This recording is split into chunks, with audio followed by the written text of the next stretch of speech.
Now, fascinatingly, figures show that fertility rates in England and Wales have fallen to an all-time low. But really, those figures have been declining since 2010. I wonder what happened in 2010.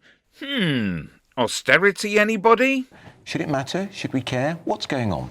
Well, head of the New Deal for Parents at the think tank Onward. Anyway, back to this news that will get ex-MP, Tory and now GB News host Miriam Cates all excited as reports are being made headline-worthy about falling birth rates. Phoebe Arslanidjic-Little is joining us now. The higher your income is, the more likely you are now to ever become a mum or dad.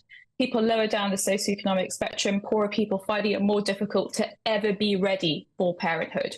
Here's Marina Purkiss stating the obvious at how we've arrived at the point where people are choosing to have less children. I think now, people have this idea, certainly I did when I was younger, is you get married, you buy a house, then you have your kids. The cost of all these things is just not what it was before. Now, you just can't afford it anymore. Getting on the property ladder, near impossible for so many people. Do you want to raise a child in rented accommodation? Do you want to be able to paint the nursery? Things like this is one factor. When we look at what's happening in a bit more detail, the ONS tells us that the decline has been most pronounced in that younger age group, people in their 20s, but also actually among people in their 30s. You've also got the astronomical price of childcare. There was a thread on Twitter and someone's going, as if you pay £2,000 plus for nursery fees.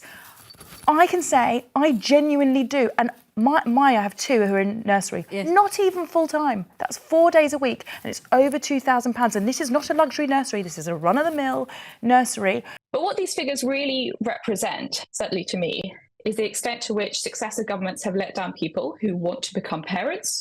I look at my little ones who are 2 and 3, and I think I feel a bit guilty about what they are going to inherit from us in terms of climate change, in terms of the state of the world, in terms of what we're about to see in the US. And I think there's so many reasons now for people not to have children that it's a compelling argument. And here is Miriam Cates, all animated over the topic. There's another misconception, isn't there, which is that there are too many people in the world and it's a good thing that the birth rate's falling. Why do you not agree with that?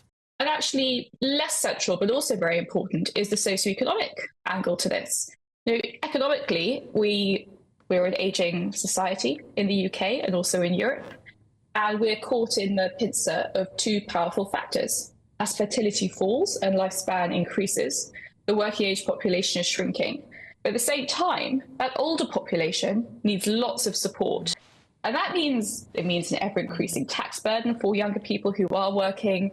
It threatens the integrity and viability of our social security. Phoebe, we're going to have to net. leave it there, I'm afraid, because we're running out of time. But thank you so much. A very good explanation for our viewers. We'll be back. We're going to Click here to see Labour MP Meg Hillier admonishing Sunak's budget retort.